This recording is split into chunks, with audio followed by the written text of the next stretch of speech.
Hello, Adams. This is Miss Kovarik, and we are on Unit 8, Lesson 8 today. We're going to read a chapter called The Man on the Island. And here is your vocab. Outlandish is an adjective that means odd, unusual, or bizarre. A dell is a small, secluded, that means like there's nothing around it. A valley with trees and grass. Treacherous is an adjective, which means dangerous or difficult to handle. A shipwreck is a verb, and that means to cause a passenger or crew member to experience the destruction of a ship. Desolate is an adjective, lacking people, plants, animals, and other things that make a place feel welcoming. Union Jack is the official flag of Great Britain. Stockade is a barrier made up of upright posts used for protection or defense. And then scout is a verb that means to explore an area to find information about it. So we're reading chapter 5 today, which is called The Man on the Island. Excuse me. At first, Treasure Island seemed a fascinating place. There were marshes full of willows and odd, outlandish, swampy plants and trees. Here and there I saw snakes, and one raised his head from a rock and hissed at me with a noise not unlike that of a spinning top. I explored for a while until I wandered into the thicket of live oak trees, which grew along the sand. Suddenly, a wild duck flew up into the air, followed by another, and soon, over the whole surface of the marsh, a great cloud of birds hung screaming and circling in the sky above us. I guessed that some of my shipmates must be drawing near. I listened and heard voices, faint but growing louder. I got down on all fours and crawled until I could see down into a little green dell beside the marsh, closely set about with trees. There, Long John Silver and a seaman named Tom stood face to face in conversation. It was clear that Silver was testing Tom, trying to find out if he would join the mutiny. "I'll not be led away," said Tom. "I'd sooner lose my hand if I forget my duty." All of a sudden, he was interrupted. Far away out in the marsh arose an angry roar, then another. Tom jumped at the sound like a horse prickled by a rider's spurs, but Silver winked not an eye. He stood resting lightly on his crutch, watching his companion like a snake about to strike. "John," said Tom, "what was that?" "That," said Silver with a treacherous smile. "Oh, I reckon that was Alan." Then Tom seemed to understand everything all at once. "Alan," he cried, fearing the worst for his friend. "Well, John Silver, you're no mate of mine, and that's a fact. I'll have no part in your mutiny." With that, the brave fellow turned his back on the cook and set off toward the beach. But he was not destined to go far. With a cry, Silver seized the branch of a tree, whipped the crutch from under his armpit, and sent the missile hurling through the air. It struck poor Tom right between the shoulders in the middle of his back. His hands flew up, he let out a gasp, and fell. I felt faint. The whole world seemed to swim before me in a whirling mist. When I gathered my courage to look again, I saw Silver standing next to Tom, who was motionless on the ground. A moment later, Silver pulled out a whistle and blew upon it. I guessed he was calling the other pirates, but I was worried they might find me. I crawled out of the undergrowth and ran as fast as I could. It was all over for me, I thought. I would be captured by the mutineers. I ran without knowing where I was going until a new alarm brought me to a standstill. With a thumping heart, I saw a dark, shaggy figure leap behind a tree trunk. Was it a bear or a monkey? I could not tell, but I was afraid because I was now cut off on both sides. Behind me were the ferocious pirates, and in front of me the lurking creature. The figure flitted from trunk to trunk like a deer, but it ran on two legs like a man. I was tempted to cry for help when another sighting reassured me that the creature was indeed a man. I took some comfort in this discovery, and in the fact I had just remembered I carried a pistol in my pocket. I put one hand on my pistol and took a few steps forward. At that precise moment, the man leapt out into the open, threw himself on his knees, and held out his hands as if begging for mercy. I could see that he was an Englishman like myself, but his clothes were old and tattered, and his skin had been burned by the sun. In fact, his bright eyes looked quite startling on a face so burned. "Who are you?" I demanded. "I'm Ben Gunn, I am," he replied. His voice sounded like a rusty lock. "I haven't spoken with a man for 3 years. I am surprised I still know how to speak." 3 years? I cried. "Were you shipwrecked here?" "Nay, friend," he said. "I was marooned." I had heard the word, and I knew it stood for a horrible kind of punishment common enough among buccaneers. It was my understanding that when a person is marooned, he is abandoned on a desolate island with not so much to rely on other than his wits. So there is Ben Gunn and Jim. "Marooned 3 years ago," continued the man. "I've lived on goats, berries, and oysters, but my heart longs for English food. At night I dream of cheese." At this time he had been looking at me and smiling. He seemed to take a childish pleasure in the presence of a fellow creature. "What's your name?" he asked. "Jim Hawkins," I told him. "Well now, Jim," he said, "if I ever get back to England, I'm changing my ways and the company I keep. I'm a changed man.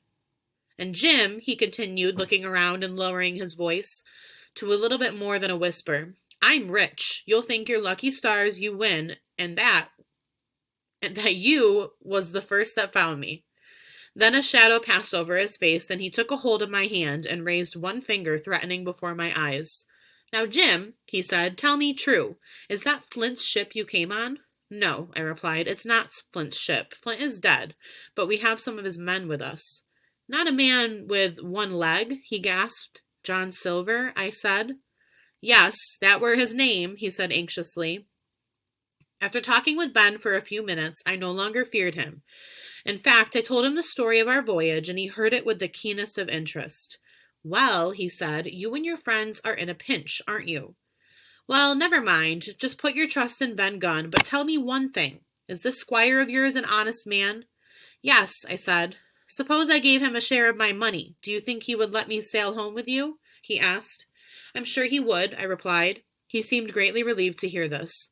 "Well, then," he went on, "I'll tell you my story. I was on Flint's ship when he buried his treasure. He went ashore on this very island with 6 strong men. They were ashore nearly a week and left the rest of us on the ship. Eventually, Flint came back all by himself. There he was, and the 6 men all dead. How he done it, not a man on board could make out. Billy Bones was mate back then, and Silver was also part of his crew.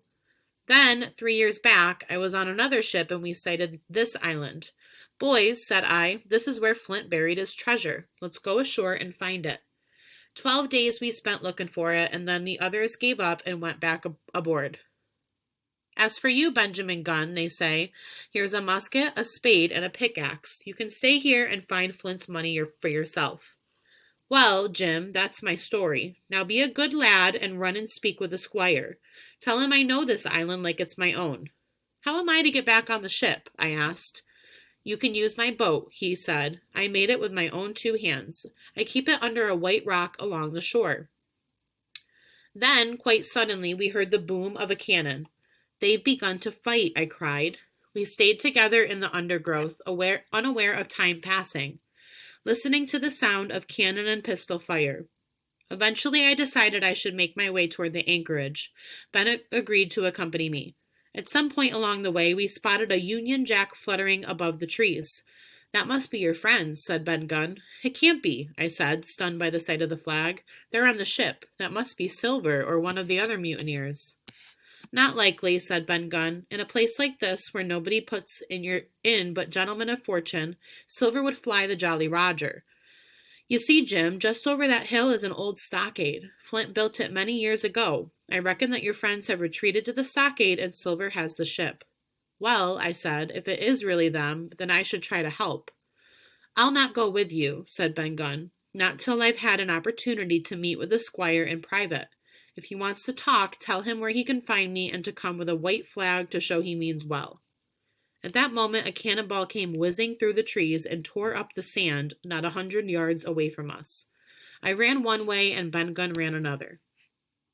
After parting with Ben Gunn, I decided to assess the situation. First, I went to check on the Hispaniola. I saw that she was still anchored in the same place, but now she was flying the Jolly Roger. It seemed that the pirates had indeed taken over the ship. Next, I scouted the shoreline. I spotted a big white rock, and I figured it must be the rock beneath which Ben Gunn hid his boat. Then I made my way through the woods until I came to the stockade, a plain log house surrounded by a tall fence. I saw that Ben Gunn had been right. My friends were in the stockade with the Union Jack flying above them. I called out to them and was warmly welcomed. They told me their story and I told them mine. When fighting broke out on the ship, they had decided they would be safer on the island, so they escaped in 2 of the landing boats with some guns and supplies. They had heard about the stockade. When the pirates saw them rowing away, they fired on them from the ship and then attacked the stockade. Old Red Ruth had been killed, and another one of our loyal men, Gray, had been injured. After telling my story, I had a chance to look about me. The stockade was made of trunks of pine. Near the door of the stockade was a little spring that welled up and provided fresh water. There was a small chimney in the roof, through which only a little smoke found its way out. The rest stayed in the house and kept us coughing. If we had been allowed to sit idle, we should have fallen into the blues, but Captain Smollett divided us into watches. The doctor questioned me about Ben Gunn. Do you think he is sane, Ben? Jim? I'm not quite sure. He seems a little strange. Well, said the doctor, you can't expect a man who has spent 3 years on a deserted island to be as clear-minded as you or me. We had very little in the way of supplies, and the captain was worried. He thought our best hope was to get the better of the buccaneers. They had lost 4 men, and 2 others were wounded. This says, on an uninhabited island, like the one on which Captain Flint buried his treasure, a stockade usually built by stalking tall wooden fence posts into the ground provides a structure for protection or capture. In Treasure Island, the stockade provides a barrier to slow down the mutinous attack. Similar forts could be used to hold prisoners as well. Okay, long chapter today. You have some written response questions for reading today, so I'm going to read them. Please make sure you are using race to answer your questions. You are referring back to the text when it asks you to. So, number 1, how does the reader know the exchange between John Silver and the seaman takes place? So the reader knows because. Why is the interaction important? 2 parts. Why do they know that Silver and Tom are arguing, fighting, and why is it important? What do you think Ben Gunn means when he says, if I ever get back to England, I'm changing my ways and the company I keep?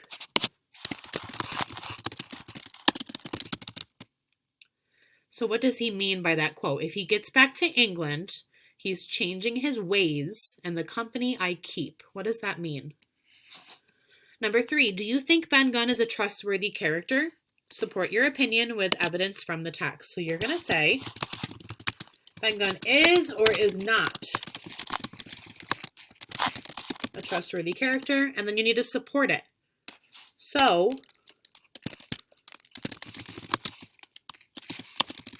let's say blank. You can give me a quote.